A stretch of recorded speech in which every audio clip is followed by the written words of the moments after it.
Jess and Yuki, the rain has really started to pick up down here, but the biggest concern that emergency management workers have is the wind. Searchers say between 1911 and 2022, Atlantic City's sea level has risen 18.2 inches. That's more than double the global average. Natasha, North Wildwood's mayor and city engineer say this is the worst that they've ever seen of the 15th Avenue dune. It towers over people. Even though the city has greased many of these light poles, we still have some people who are climbing the light poles right now. Technically, the run up the iconic art museum steps isn't part of the Rocky Run, but a lot of runners we spoke to say that they just had to do this. The journey these kids are taking down the Cooper River is something similar to what indigenous tribes once did. Before you even reach the Jersey Shore, the toll price for the Atlantic City Expressway has gone up 3%.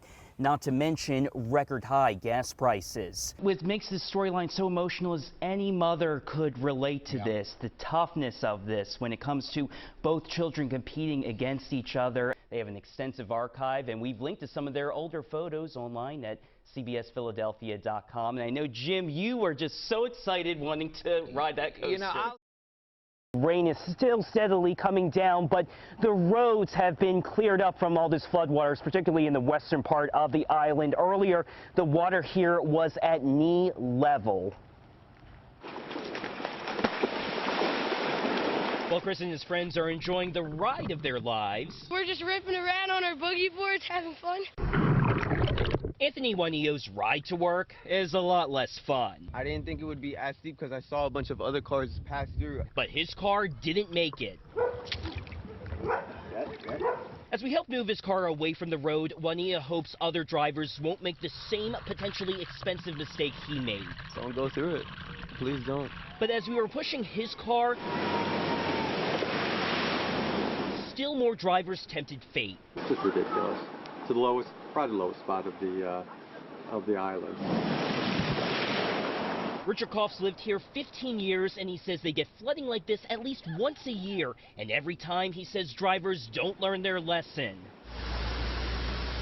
Actually stopping before they even enter what comes down the street. They come down, they get into the middle of the intersection, they stop, and the water just goes up inside the engine, and it's done. Resulting in cars needing to be towed, but until then, man-made obstacles for Chris and his boogie boarding friends. Came down to Winchester, and we just saw it was really flooded. Came down with our boogie boards, came out of school, and dripped around. Meanwhile, Camden and Gloucester counties say they did not have any major issues as a result of this rain, just some localized flooding.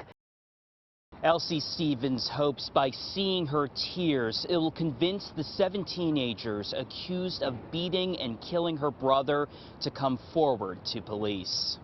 I just don't understand how somebody could take advantage of him like that. Elsie Stevens says it's too tough to be stoic as she tries to remember the happier times with her 73-year-old brother, James Lambert. He would always bring me butter and cheese because in our family we always made macaroni and cheese. You know, I'm gonna miss my brother. Even though they were siblings, Elsie raised James like a son. After their mother died when she was a teenager, she would go to school, work, and take care of James and their 10 other siblings. As he grew older, he always made an impression with his sharp sense of style. He was an inspiration to the children because they loved the way he'd come in. And he looked so nice. And he was nice to people. So when she watches surveillance videos showing teenagers chasing and beating her brother to death, she's left stunned and heartbroken. Turn yourself in. How can you let us suffer like this? You took him away from us, and then you don't have enough nerve to come and face the public to let them know that You were sorry. Police are offering a $20,000 reward for any information leading to arrests. We have contact information on the CBS Philly website. Brandon Goldner, CBS 3 Eyewitness News. For South Jersey Elevator, business is Going up. But owner Bill McGrath says their chances of finding the parts they need to build and maintain their elevators are Going down. You name it. It's relays to, we were just having a problem getting new door detectors, to buttons, to even someone calling you back from a manufacturer. But it's not just the family-owned companies that are facing these supply chain shortages. According to corporate documents, the big manufacturers, Otis, Cone, and Schindler, are also facing supply chain challenges. The manufacturers blame the pandemic. Countries like China, which makes many elevator parts, are still implementing COVID-19 lockdowns, forcing factories making those parts to temporarily close down. Instead of buying overseas product, now we're only buying American product to make it a faster process. And when an elevator breaks down, it means longer wait times for replacement parts.